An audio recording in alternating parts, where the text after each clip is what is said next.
The Texas legislature passed a mandate prohibiting cell phones, smartwatches, and the use of any communication devices during instructional time. That's why Southside ISD will be adjusting its cell phone policy to comply with this new legislation.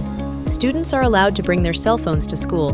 However, in order to adhere to this new law, they cannot be visible during school hours to include passing periods and lunch times. Students can only use them in case of an emergency and after school. This isn't just a district-wide rule, it's a commitment to student success and academic achievement. Southside ISD is proud to lead with focus, unity, and purpose. Let's power down and disconnect to reconnect.